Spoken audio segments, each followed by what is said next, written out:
Salut à tous et bienvenue sur ma chaîne. Aujourd'hui, je vous fais une petite revue sur mon système Polarstar. Donc en première partie, on verra l'alimentation en air, en deuxième partie l'écu et en troisième partie le fusion engine avec un test de tir.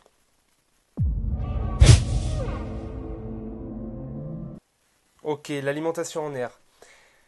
Donc pour faire marcher notre petit Polarstar, il va nous falloir une bouteille. Donc il existe différents types de bouteilles. Moi j'en ai deux. Une, celle-ci de 3000 PSI et celle-ci de 4500 PSI. Donc les PSI, ce sont une unité de mesure américaine, c'est comme nous le bar. Euh, pour vous dire à peu près, 3000 PSI, ça correspond à 200 bars. Voilà. Donc la différence, grosse différence entre les deux, déjà, ça va être le poids. Donc celle-là est faite en Kevlar et celle-là en alu. Donc celle-là est beaucoup plus légère pour beaucoup plus de contenance. Celle-là fait 1 litre 1, alors que celle-là fait 0,8 litres.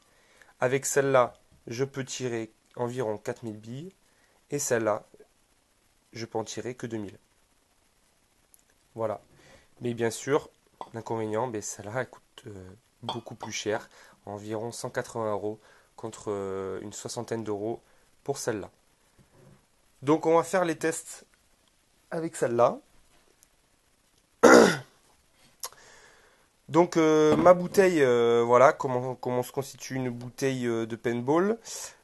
Ici en sortie on voit le preset. Donc le preset c'est quoi? C'est simplement un régulateur. Ça va me faire descendre ma pression en sortie de bouteille de 4500 PSI à, pour celui-là ça sera 800 PSI. Voilà, donc ici j'ai un manomètre qui me dit combien j'ai à l'intérieur de ma bouteille. Donc là il me reste plus que 1500 PSI environ à l'intérieur. Voilà. Ici, je vais brancher un autre régulateur. Voilà, comme ceci. Grâce à l'adaptateur ASA femelle. Voilà. Donc là, je peux brancher directement.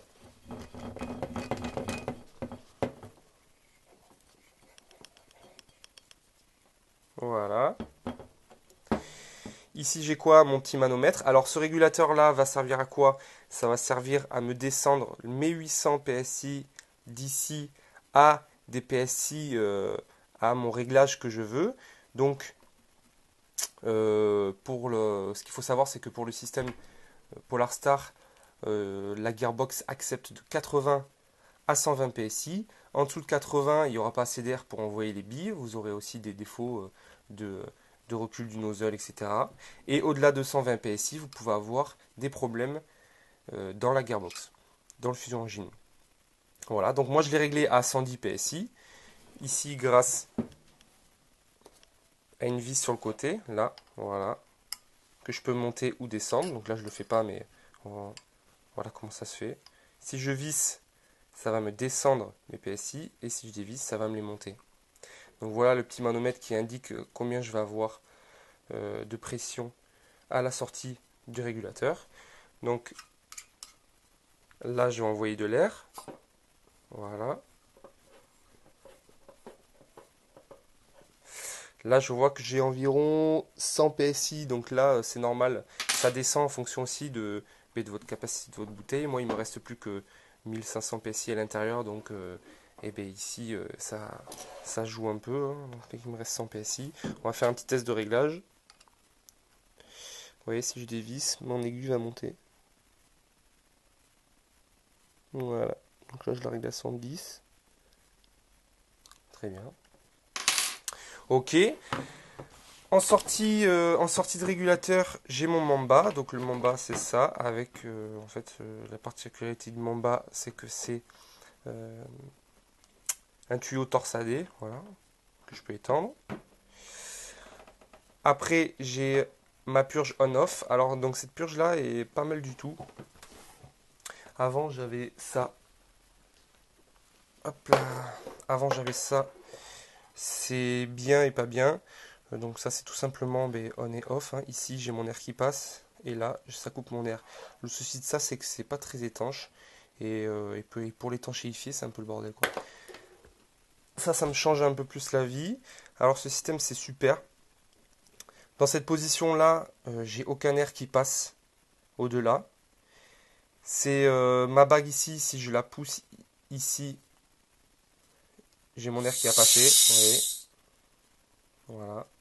Donc par exemple, je vais brancher, j'ai plus qu'à me brancher ici.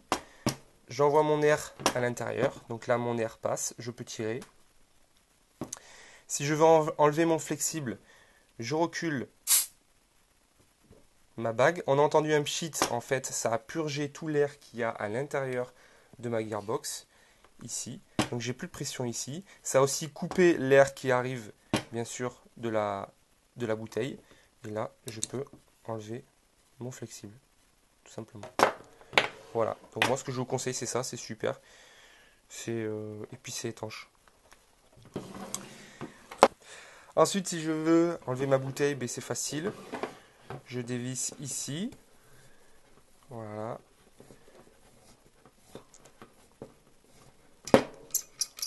Comme ça, j'ai plus d'air qui sort de ma bouteille. Par contre, à l'intérieur de mon flexible, j'ai toujours de la pression. Donc ici, je vais purger. Voilà, là, j'ai plus d'air. Je remets en position arrière. Et j'ai plus qu'à dévisser.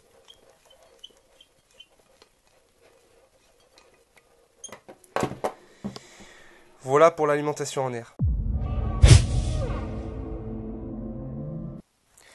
Ok, pour la deuxième partie, là, je vous présente l'écu. Donc l'écu, à quoi ça sert? Mais ça sert tout simplement à piloter l'électrovanne à l'intérieur du fusion engine. Donc c'est comme un MOSFET hein, pour les AEG. Sauf que là, en fait, je vais avoir beaucoup plus de détails de réglage, en fait. Ici, je vais pouvoir régler ma cadence de tir. Je vais pouvoir régler mes délais d'ouverture ou de fermeture du nozzle, mes délais d'ouverture de la vanne, et plein d'autres choses que je vais vous décrire après. Donc, il est constitué d'un petit écran avec un petit joystick. Donc le joystick, on peut aller de haut en bas, de droite à gauche, et on peut appuyer dessus. Voilà. Voilà pour cet écu. Et ensuite, je l'alimente avec une LiPo, donc LiPo 7,4 volts, 250 mAh. Voilà. Donc quand je branche ceci, mon écu s'allume. Bien sûr, l'écu, il va falloir que je le connecte à ma réplique, ici. Donc là, ici, je suis en mode shot. Donc le mode shot, quand j'aurai connecté mon écu à ma réplique, ben là, je pourrai tirer. Pour procéder à mes réglages, je vais les mettre en mode safe. Donc j'appuie une fois sur mon joystick, il passe en safe. Et là, de gauche à droite, je vais pouvoir naviguer dans tous mes réglages. Donc, à droite, j'arrive sur le RE. Donc ça, RE, on ne touche pas. C'est le firmware, c'est la mise à jour du logiciel. Voilà, ça, on ne touche pas. Ensuite, FA. Le FA, c'est mon full ou mon burst. Donc là, on voit que j'ai 8. Donc en fait, en mode rafale, c'est simple, ça va m'envoyer 8 coups. Si je veux 3 coups, si je veux un burst de 3, je me mets à 3. Je peux aller jusqu'à 9. Voilà. Et au-dessus de 9, je passe en full. Donc le full, c'est simple, mais je serai en rafale illimitée. Voilà. Donc moi, je reste à 8 pour avoir des petites rafales de 8 billes. Le DN, c'est le délai de rétention du nozzle à l'arrière. Donc à quoi ça sert? Enfin, à quoi ça sert? C'est simple. Le délai de rétention du nozzle à l'arrière, quand vous avez notre nozzle comme ça, si vous appuyez sur la détente, admettons que j'ai mis, je vous dis une connerie, admettons que j'ai mis une seconde, j'appuie sur la détente, mon nozzle va partir en arrière, il va rester une seconde sur l'arrière pour revenir en avant. Voilà. Donc ça, ce sont des réglages pour affiner la cadence de tir. Donc voilà.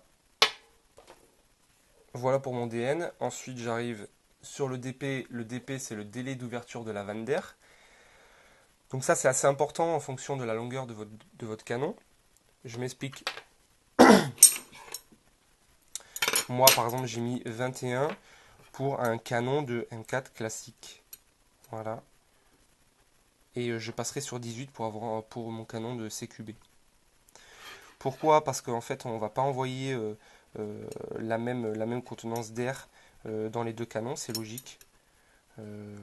Ici, admettons, je dis une grosse connerie, admettons qu'ici j'ai 1 mètre cube d'air, mon canon fasse 1 mètre cube d'air à l'intérieur. Il va falloir qu'à l'arrière, ma gearbox envoie 1 mètre cube d'air pour que ma bille, voilà, soit poussée par tous ces 1 mètre cube d'air jusqu'à la fin pour pouvoir sortir. Si à ce canon-là, je lui envoie 1 mètre cube d'air, ma bille va être poussée jusqu'ici. Et à partir de là, ben en fait, ce sera juste son élan qui va la faire partir. Donc là, je vais devoir à peu près, voilà, je vais pouvoir à peu près multiplier par 2. Donc je vais devoir envoyer 2 mètres cubes d'air pour que ma bille arrive jusque là. Voilà. Si je mets pas assez dans un grand canon, eh bien j'aurai des pertes. Voilà, j'aurai pas, ça se verra à peine, mais moi je crois que sur une longue distance, ça se voit quand même. Voilà. Donc voilà pour mon DP. DP à 21 pour le canon classique M4, donc 363 mm, et 18, moi je le mets à 18. Normalement il ne faut pas aller en dessous de 20, mais bon je le mets quand même à 18 pour un canon de 229 mm. Voilà, ça c'est juste pour info. Ensuite RF, ça c'est le ROF, le Rate of Field. Alors ça c'est pour la cadence de tir. Normalement c'est pareil là, il ne faut pas le mettre en dessous de 3, moi je l'ai mis à 1, donc là c'est comme vous voulez. Avec ça plus mes réglages de nozzle, j'arrive à atteindre là mes 28 coups par seconde, ce qui est déjà pas mal pour en partie, hein. Ça sert à rien d'aller au-delà de 30 coups par seconde. Et en plus, au-delà de 30 coups par seconde, j'ai fait des tests, mes chargeurs ils suivent pas. Donc voilà pour le RF. Le DR c'est le délai de rétention cette fois du nozzle sur l'avant. Donc pareil que le DN, là c'est sur l'avant. Si je mets une seconde de délai, quand je vais tirer, mon nozzle va attendre une seconde pour se reculer, tout simplement. Voilà pour le DR. DB, alors ça le DB ça n'a pas touché, hein. Ça c'est le délai de tir entre chaque pression de la détente. Moi je touche pas.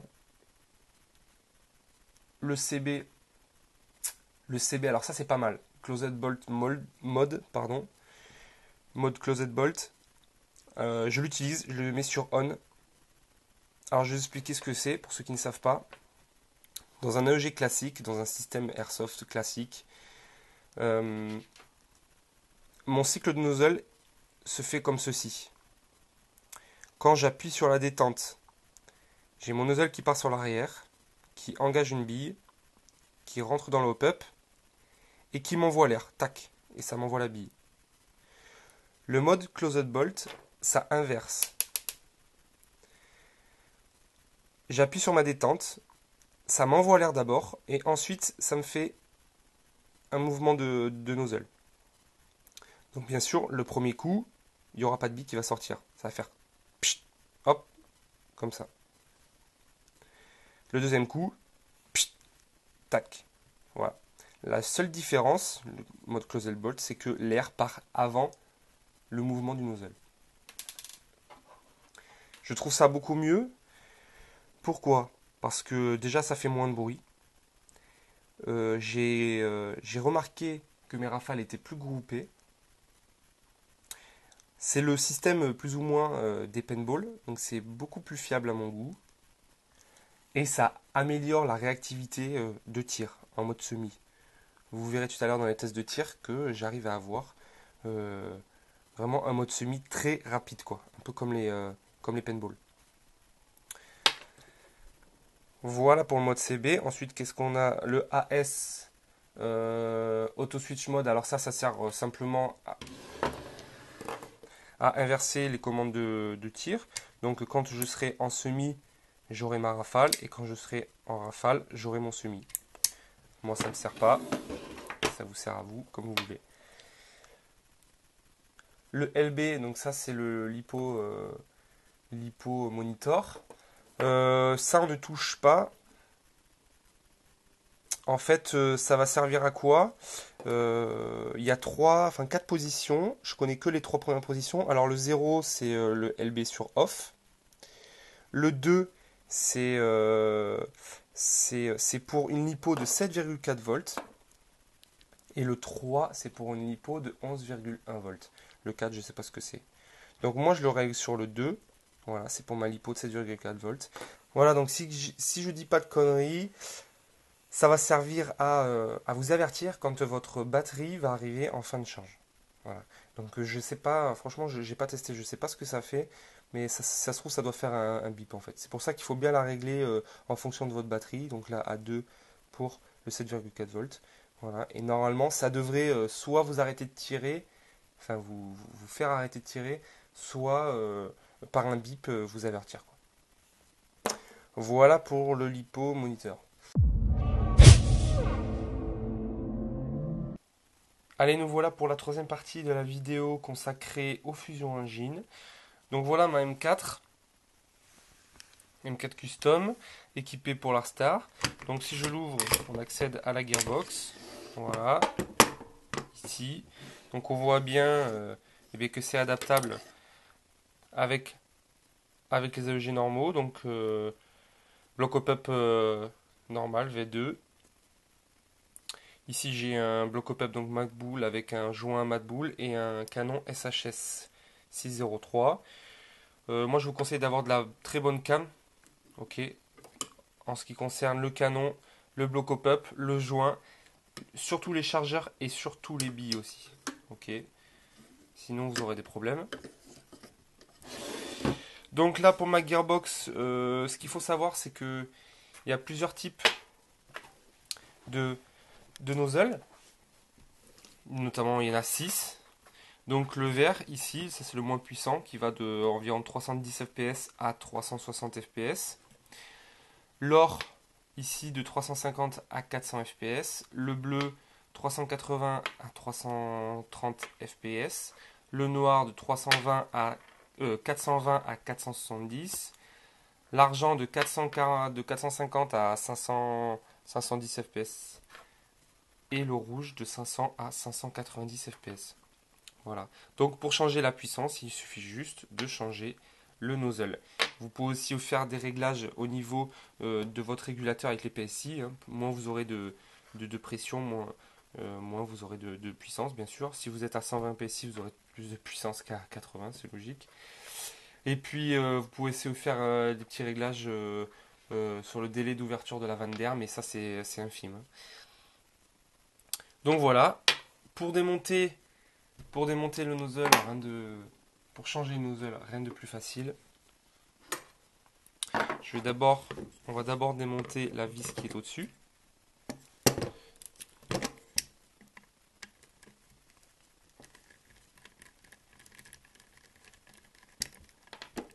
Voilà.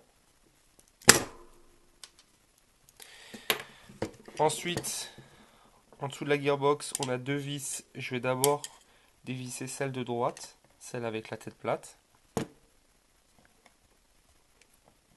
On la dévisse d'abord parce que ça c'est une durite et il vaut mieux pas l'abîmer.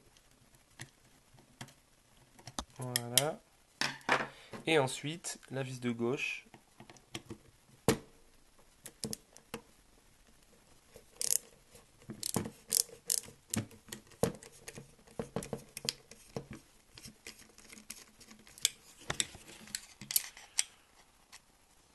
Voilà.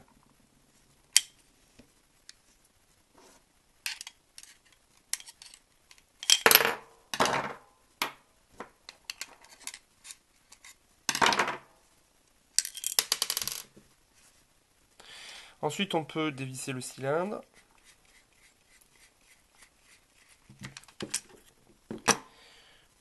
Et enlever le nozzle pour le changer. C'est facile. Même pas une minute. Voilà. Donc moi je remets le verre. Ici je vous conseille de mettre un petit peu de graisse silicone là, sur le joint. Ainsi que ici là. Voilà, sur cette partie là. Voilà. Pour le remontage, mais c'est facile, hein, à l'inverse.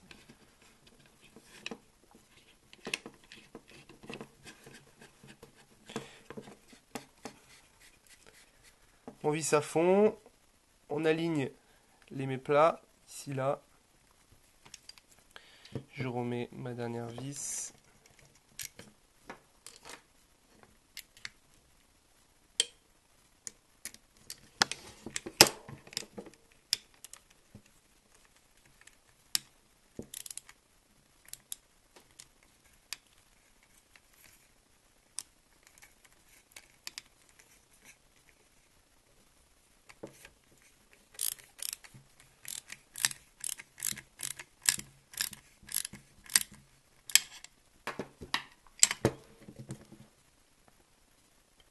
La durite.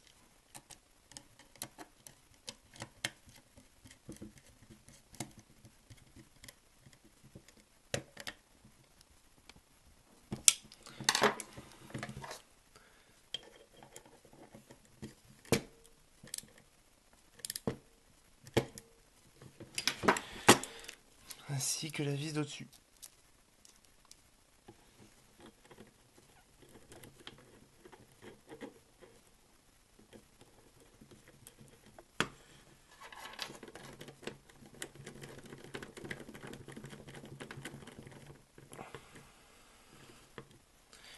Voilà.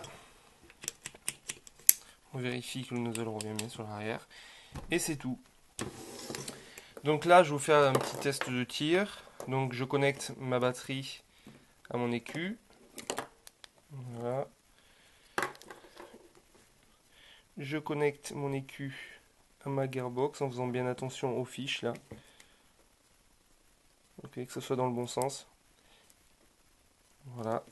Ensuite, vous pouvez tout mettre dans le tube. Donc là, je ne le fais pas pour la démonstration. Voilà, donc comme je l'ai dit dans la première partie, là je suis sur shot, donc je peux tirer. Et ici sur safe, je ne pourrais pas tirer. Donc je me mets bien sur shot. Et là, voilà. Attendez, il faut peut-être que je branche mon air.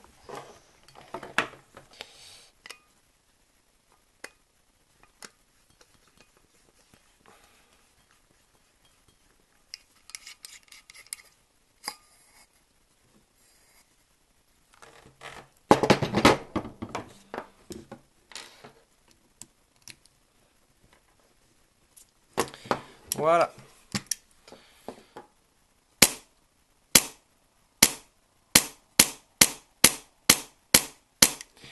Donc regardez la réactivité.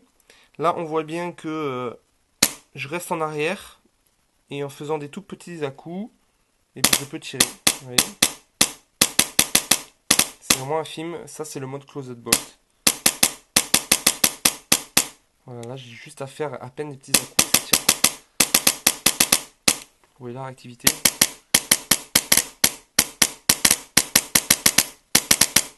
Voilà. Pour le mode automatique, c'est très rapide. Là, je suis environ à 28 coups par seconde.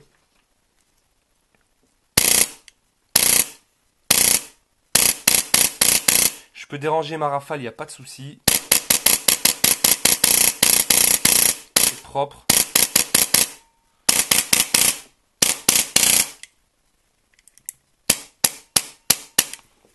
Voilà. Si je me mets un petit burst de 3, hop, je me mets FA à 3. Je rappuie sur. Voilà. 3 coups qui partent.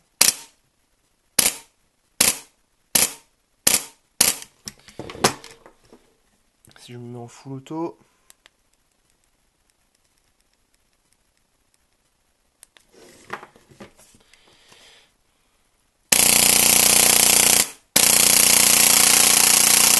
Voilà. C'est vraiment propre. C'est incroyable. Voilà pour ça. Qu'est-ce que je peux vous montrer d'autre?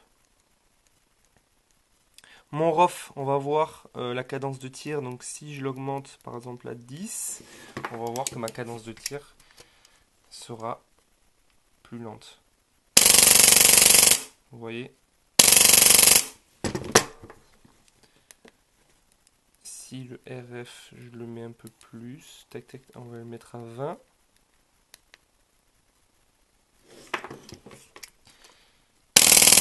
Vous voyez? la cadence où on va aller. Et si je le remets à 1,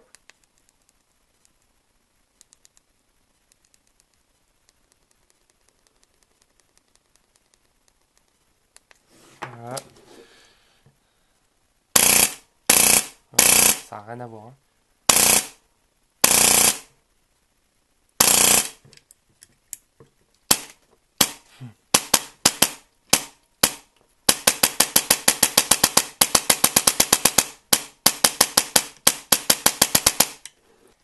Voilà pour cette revue du Polar Star. À bientôt pour une autre vidéo.